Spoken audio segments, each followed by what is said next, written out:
I just, well, I had my hearing, and now we're at Bayard Cutting Arboretum, which is an estate with a historical mansion that is now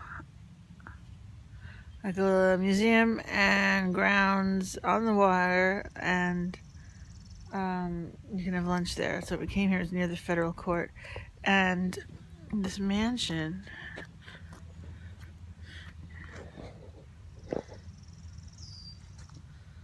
There we go. You see all of it? Paul and I are freaking out because it reminds us so much of Dark Shadows, and even the interior. There's a staircase with stained glass windows, so much like Dark Shadows.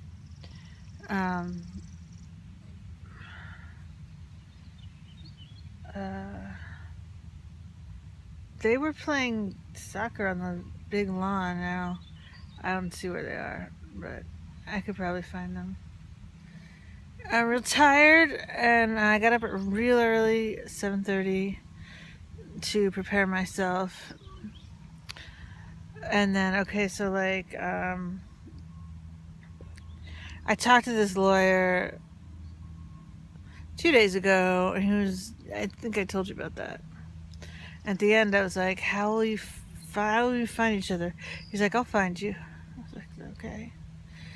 I had to go through all this security to get into the building, federal courthouse, weapons, the airport stuff, and had to turn in my cell phone, and it was a little stressful. Anyway, I got up to, it was a little hard to find the waiting room of SS, Social Security Administration. Also, my original appointment was at noon, and yesterday I got a call from my lawyers, and it was like, the judge would like you to, would it be okay if you came in at 10:30? I was like, yeah, like, what am I gonna do? Be like, sorry, judge, like, I don't like getting up that early. So, agreed to that, and then it was in the waiting area. It was like the DMV. There's rows and rows of chairs. You just sit in a chair. And I was like, okay, I was a little early. He'll probably come out, the lawyer, and be like, Allison Herlihy? And I'll be like, yeah, I'm sitting, and then at the time that we were to meet, he shows up and comes right up to me, and he's like, Allison? I was like, yeah. How did he know? We've never met. I was wondering if, like, Binder and Binder, the firm, did they take my picture, like, back? No, they didn't. I don't know how he knew it was me. There were a lot of people there. Sounds weird. And then the hearing with the judge, he was a handsome man, and he was not unkind. He was a little intense in a general New York way. I'm going to the sunny bench, I'm cold. God, I'm so tired, I can't even get into it.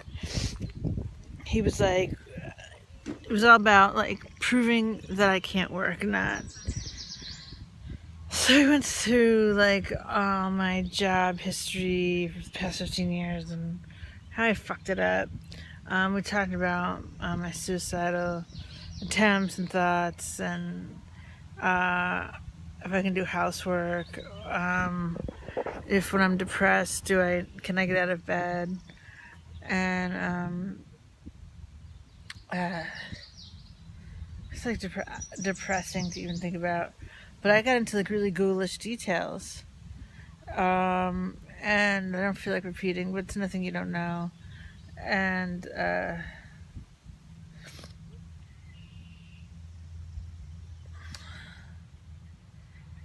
okay, so that went on and on. then he really questioned me and questioned me and questioned me. And then there was a court reporter, transcribing everything. My lawyer, the judge, me, and then just other women just sitting through the whole thing. And I was like, what's her deal? Who is she? So when my interrogation was over, he was like, Sally, can you do the AO 134 or whatever? And she's like, yes. And he's like, okay, do the list. And what she did was she listed all sorts of jobs that I should be able to, with my physical health, with my education, and with my job experience, that I should be able to do. And she'd be like, I don't know, she'd be like, I blanked out on pretty menial work, like a little above menial. I'm a receptionist, which I've already been. That's not what she said. Receptionist, light, or teacher's aide, medium, like light, medium, and challenging jobs. And then so like say the job was retail. I was like kind of like going into an altered state during this point because I thought they were like trying to hook me up with a job or make me get a job because I hadn't sufficiently proven myself. And so let's say she says waitress, and then he'd be like, she'd go like waitress, and there are 33,000 positions in the United States. And every single job that she would list, there'd be how many were available in the United States. So I was real stressed out for that part. I didn't really listen to jobs. Okay, so when she's done, he said, okay, Stacy or Sally, whatever her name was, for any of these jobs, would it be acceptable to call in 3 to 5 times a month? Which is kind of what I implied that I would do. And she went, no. And he's like, for any of these jobs, would it be acceptable to work at 80% capacity? And she went, no. So I kind of felt like that sealed it. Like, okay. And then the other thing that I was worried about was he had Dr. Allen's medical assessment of me. But what he didn't have, and I didn't realize, it was this brouhaha at the beginning, was he was supposed to have from Stony Brook all of my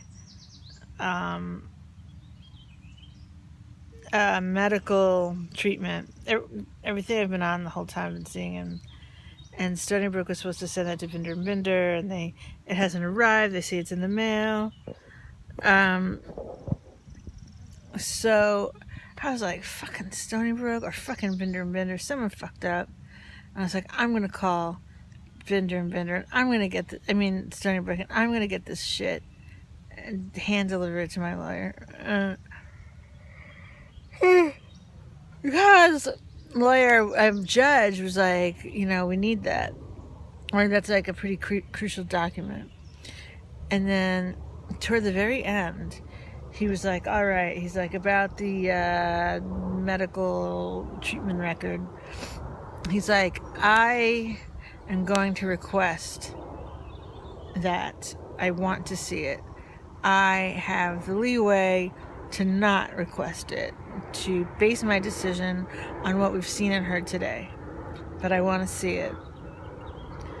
So I was like, okay. That's pretty much the end, I guess. I know I'm leaving out details, but it was just very much a interrogation, and he was handsome, and he was nice, but very professional. And I was told, I read in advance online, that it's a mic'd room. You get a microphone and speak clearly into the mic and don't answer or anything like that because it's being transcribed, and so stuff like does not transcribe well. So I feel like I did that great. That's the only thing I really. And then I was just really like, I said stuff like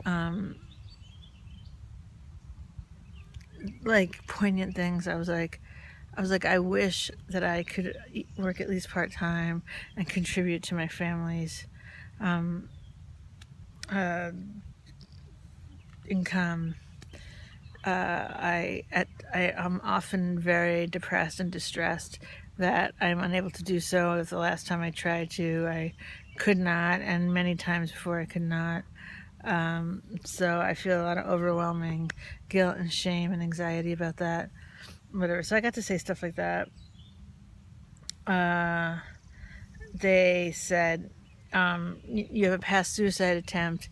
Do you still have thoughts? And I said, I have thoughts frequently. I was like several times a week. And they were like, well, what gets you out of that? And I said, thoughts of my daughter. I think that was poignant also. And they were like, well, is it fleeting or is it all day? And I said, it's often just fleeting, but it can last hours. And they're like, well, what do you do on a day like that? And I was like, well, sometimes my husband can help me. I didn't really get into how 50% of the time he makes it worse, but I was like, sometimes my husband can kind of help me get out of that, which may or may not work. And sometimes I take Klonopin, which may or may not work. And sometimes I just have to wait it out. And they're like, do you have a plan? And I was like, no, it's just, and then they was like, what do you think when you have that feeling? And I said, I think they would be better off without me. And he was like, suicidal. Do you feel suicidal? And I was like, yeah, like not all the time, but yeah. Anyway, so blah, blah, blah, it ends. And at the end, I'm with my lawyer in the hallway, and I was like, what is this about, like, Stony Brook, and him saying that he will take it and doesn't have to take it? And he's like, let me tell you, that's a great sign. It's like, he wants all the documentation he can have about you, because he's like, he wants to approve you. If he didn't even want to see it, then that would kind of mean that his mind was made up in some direction, and not in your favor. I was like, huh. And then I was like, how do you think I did? And he said, he was like, you were great. He was like, you answered clearly, honestly, and it felt real. And you know, I didn't detect any BS, and I doubt the judge did. And that basically, it sounds like you're not eligible for any jobs with your pattern of your work history pattern. So, you know, I ought to be like, yeah, but it only goes back to 2010, because that's the last time I had, or the first time, they say that was the first time I became disabled. And I was like, I was diagnosed in like the 90s. And he said, it doesn't matter, because in the 90s you had stretches where you, even if you were receiving psychological treatment,